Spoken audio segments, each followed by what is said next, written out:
mootummaan naannoo Oromiyaa kenna tajaajilaa si'ataa ammayyaa fi iftoomina qabu sadarkaa hundaatti hojiirra oolchuun fayyadamummaa lammiilee qabatamaan dhugoomsuu fi xiyyeeffannoo olaanaan hojjechaa jira. Hudhaalee fi qormaatilee tajaajila mootummaa keessatti barootaaf hedduuf mul'achaa turan bu'uuraan hiikuuf mootummaan naannoo Oromiyaa riifoormii gurguddoo diriirsee hojjechaa jira.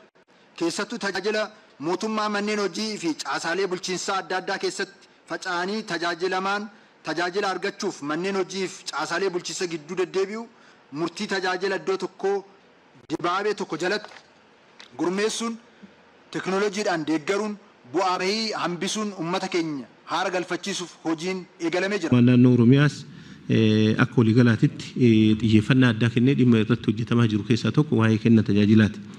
Kenna tajaajilaa kanarra tokko taaksii foorsiin akka naannoo Oromiyaatti dhaabbatee waggaa 3 irraa kaasee hojii hojjechaa ture jira. Rakkoo baay'ee adda baasuuf yaaliin godhamee jira.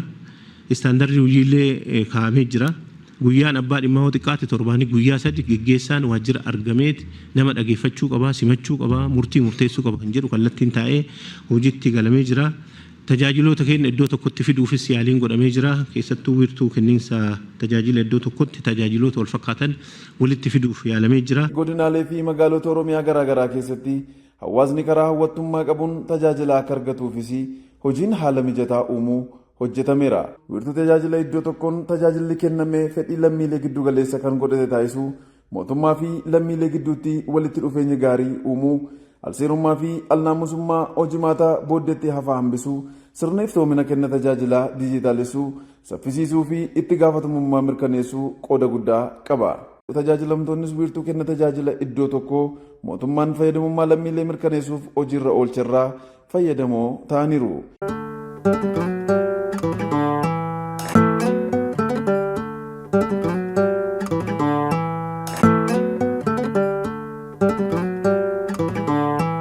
waan dhufisan yoo suuqe fadhee akka hojii keessatti fidee gaarii jira akka malee gaarii jira. Tajaajilli kan duriitii fi kan amma garaagarummaatu jira. Ufnee waraqaa fu'annee seenaan lakkoofsan nu kennama. Biiroo barbaannee san hin deemna. Ajasaniifuu salfiinis hin baay'atu. Tajaajila bareedaa nu kennu. Daqiiqaa 30 hin guunne keessatti fixadhee ba'utti jira. Tajaajilman kan amma gansaadha. Haalli tajaajila isaanii baay'ee gaarii ture. Waan daqiiqaa 15-20 turre hin caallettanii keessummeessame. Waa kanaan dura ture faana yeroon wal faana madaalii ilaalu inni kun baay'ee si'ataadha. Fakkiin naannoo maraatu oduu akkanuma ta'e jechuun hawwiitiyya. Magaalonni keenya marti bakka dha'inutti bakka maaliif akka namni tifanne cinaa tokkoon ani diyaaspooraadha. Akka hifatamne akka namni deddeebine oduu martuu kanarratti laallatee akkana ta'e jechuun qalbiin tiyya baay'ee gammaddi. Tajaajilamuun dhufe kaartaa dijitaalii fudhachuun dhufe isaaf hin beellama qabadheetaniin isaaf dhufe ammaatti waan keessummaamee keessatti wanta bareedaa ilaalaan jira. Manichumtillee taa'umsichillee chochochoo inni jirullee abdiin guyyaaf jirullee baay'ee nama gammachiisa. Waan addanatti arge daafan dura dhufe waan eerpoortii keessa galeellee natti fakkaatee jira. Kanarratti baay'een waan baay'een dinqifa'ee namoota baay'eef illee dhugaan ba'ee baay'ee gammadeen jiranillee tajaajila isaas immoo akka gaariitti deemaa jiru. Akkaataan itti keessumnuufnus akkaataan itti teenyee kaanus akkaataan itti simannaa namaa godhanis baay'ee nama gammachiisa, baay'ee namatti tola. Yeroo duraa waajjira adda addaa garagara jiru. Fagoo fagoo adda jiru. Amma seektarii 32 as jiru asumatti wanta barbaadan keessummeeffamanii yeroo muraasa keessatti xumuranii deeman. Nuufillee amma yeroo duraa bakka garagaraa jiran seektaroon yeroo hordofii fi deeggarsa kennuu deemnu seektara adda addaa deemna. Amma yeroo hordofii fi deeggarsa illee yoo kennuu hedde asumatti arganna. Nuuf warra tajaajilamuufillee warra kennuufillee baay'ee haala gaariidhaan. Akka duraanii galmee keessan baasnaa, galmeen keessan dhabamee galmee barbaannaa wanti jennu hin jiru jechuudha. Galmeen asuma sarvararra taa'ee jira wanti ta'eef sarvarumarraati galmee isaanii ilaalle wanni isaan gaafatan wajjiniin wal simaayii waan jedhu san yookiin waan guuttachuu qaban akka guuttatan itti himnee oggusuu guuttatanii tajaajila barbaadamu san automaatikaalii argatanii deemaa jiran jechuudha. Tokko kana faayidaan nuti arganne. Lammaffaa immoo achi dhaqii biiroo akkasii dhaqii galiin kutaa akkasii jiru waan jennu sun nurraa hambiseeti asuma siisteemaan erginaa fi jarri siisteemuu isaanii banatanii ilaalaniiti idduma keenya kanarratti bilbila isaanii guuttata sanarratti kana kaffalaa koottaa'ii jedhanii isaaniifis kennu bakka tokkos jirras waan ta'eef ilaa foddaa san bira dhaqiiti kaffaltii kee achitti opereet godhadhuuti kootti jennaani otoo bu'aa bahii tokko naqin asumatti deebi'ee dhufaa jechuudha. Intis odeeffannoo kennuufis tajaajiluufis haala salphaa fi mijataa yeroo tajaajilaa hin qusata yeroo tajaajilamaas hin qusataa jechuudha. Duraan fakkeenyaaf namni tokko mirkaneessa ga'umsa ogummaa baafachuuf yoo nu bira dhufee waajjiratti ni iyyata sana booda deemee kaffaltii kaffala iddoo biraa deemee immoo nagahee sana risiititti jijjiiree warra galii bira dhaqee achi jijjiiree nu bira dhufa adeemsa dheeraa erga deemee booddee nu biraati fudhata jechuudha. Amma garuu namni tokko mirkaneessa ga'umsa ogummaa fudhachuu yoo barbaade asuma dhufa asumatti siinqee baankiin as jiran kaffala teelee birriidhaan asumatti kaffala warri galii asuma bira jiru daqiiqaa 30 yoo baay'ate daqiiqaa 40 keessatti dhimma isaa fixatee deema jechuudha. Waan guuttachuu qabu guuttatee yoo dhufe fixatee deema akka tasaa waan guuttachuu qabu mootuun guuttatiin yoo dhufe immoo itti himnee deemee waan sana guuttatee dhufe deebi'ee yeroo dhufutti daqiiqaa 30 keessatti fixatee deema jechuudha. Abbaa dhimmaaf deddeebiinsaa baasiinsaa waan baay'eedha abbaa dhimmaaf kan qusatu. Even as keessa gaafa seenu satisfaction abbaan dhimma qabu itti gammachuun abbaan dhimma qabu duraan biiroo deemee waan argu keessa adda jechuudha. Asitti hundumtuu alerta ta'eetu abbaa dhimma kan keessummeessu waan fuula ifaa argaa waan bareedaa argaa iddoo gaariirra taa'ee keessummaa waan ta'eef gammachuu guddaa qaba. Nuun immoo akka hojjetaa nama tajaajilu tokkotti fakkeenyaaf abbaan dhimmaa sitti dhufee waan barbaadu sana daqiiqa barbaadu sa'aatii barbaadu keessatti argatee deemuun gammachuu guddaadha nuuf. Kan biraan nuumaaf seeftiin keenya iddoon teenya hojjennu qulqullinni isaa haalli nageenya isaa baay'ee eegamaadha waan ta'eef akka hojjetaatti nutis gammachuu gaarii qabna jechuudha. Jiraatan magaalaa kana tajaajila mootummaa irraa argachuuf gara mootummaa irraa amantaa waan qabuuf rakkoon kiyya kun na hiikkata jedhee amantaa waan irratti horateef baay'inaan garan akka dhufu taasifamee jira waan ta'eef wal amantaan akka jiraatu walitti dhufeenya akka cimu gahee guddaa taphatee jira kan jiru kana kaasuu barbaadeetan.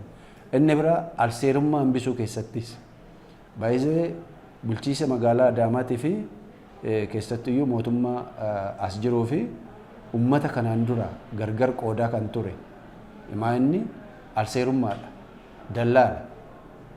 dallaala san baay'ee minimaayiz godheeti kan jiru iftoominni uumamee jira iftoominni ummata biratti hojjetaa birattis uumamee jira waan ta'eef kan akka bu'aatitti lakkaa'uu dandeenya. Wanni gaariin dhufe hojjetaa biratti sa'aatii dabarsuun hin jiru hojjetaa biratti sa'a hojii eegee sa'a hojii kabajee lamaaf walakkaa yoo jedhame lamaaf walakkaatti argama torbaaf walakkaa jedhame torbaaf walakkaatti argama so kanaaf hojjetaan naamusa tajaajiltummaa irraa barbaadu akka guuttachuu danda'u wiirtuun kun gahee mataasaa dabala.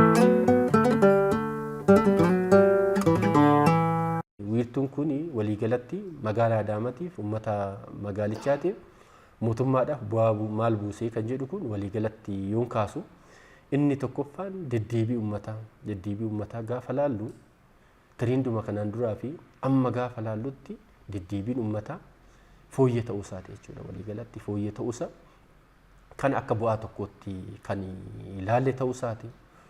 Inni lammaffaan kan kanaan dura tiriindii jiruunis kan ture dallaalli gidduus uummataa fi akkasumas immoo tajaajila gidduu taa'ee kan hojjechaati ture. Dhimma fixaan kalee kan tajaajila ture har'a dhimma fixaan giddu galichaa jechuudha wiirtuu kana waan ta'eef. Inni sadaffaan sooshaal sarvis kan jennu beekumsaan walitti dhiyeenyaan maal jennu kun hir'iseera jechuudha ammatti. Namni tokko waajjiraa miti ka dhufu wiirticha dhufa waan ta'eef gaafa wiirticha dhufu nama beekeen dhufu ebiluu biraan dhaqeedheen dhufu soo siistamichi diriireera waan ta'eef kanaaf naannoo kanatti walitti dhiyeenya wajjin wal qabatu hirummaa wajjin wal qabatu dhimmoota kanneen wajjin wal qabatu kutuun isaa kun akka bu'aa tokkotti laaluu hin dandeenya. Inni biraa immoo kan sirriitti laalle keessa akka bu'aatti yoo xiqqaate abbaan dhimmaa kanaan duratti seektaroota keenya bittinnaa turanii har'a galuu tajaajila tokko dhufee tajaajila hedduu bakka tokkotti argachuu danda'a jechuudha. Fooddaa 12 irratti gaafa laaltu tajaajiloota 138 gaafa laalu bakka tokkotti argata jechuudha. Bakka tokkotti mandara tokkotti wiirtuu tokko keessatti argata waan ta'eef inni kun abbaan dhimmaa yeroo isaa akkasumas immootu baasii isaa hir'isuu keessattis bu'aa guddaa waliigalatti akka magaalichaatti kan nuu fide ta'uu isaati. Komiin hundumtuu achitti kan laallamu kan hiikkatu front ofiisiin hoo kan dadhabu taate baak ofiisiin achitti murtee akkaataa itti kennuu danda'u. Hojjetaan achi keessa jiru tajaajiloota kenname 138 kan eeggattummaa qaama kamuu kan hin qabne jechuudha. Ittaana kantiibas ta'e koree qabu itti gaafatamtoota seektaraa kamuu kan hin eegne ta'uun isaa waliigalatti siistamichi isaa lafa qabachuu fi siistamichi ofii of sochoosu hojjetaan ogeessan mana saniis siistamicha socho'uun kun waliigalatti akka bu'aatti kan laalle. Mootummaan naannoo Oromiyaas beekumsaa fi qabeenya qabu hundaa fayyadamee kenna tajaajilaan bara 2018 jijjiirama bu'uuraa fiduu fi hojjetaa jira. Humni imaammataaf tarsiimoo fi yaadama keenya keessa jiru. Humni uummata keenya keessa jiru. Muuxannoon caasaa fi hoggansi keenya argate walitti qindaa'ee naamusa cimaadhaan halkanii guyyaa yoo hojjenne cimsa olaanaa fiduu dandeenya. Jijjiirama guddaa fiduu dandeenya. Tajaajiloota tooratti fiduudhaaf deemnu kana wiirtuu tokkotti fiduudhaaf deemnu kana lafa qabsiisuu qabna. Tajaajila baay'ee gandatti xumuruun dura jiraata. Kana goonee hannaaf mattaa balleessuu qabna. Kaansarii waan ta'eef.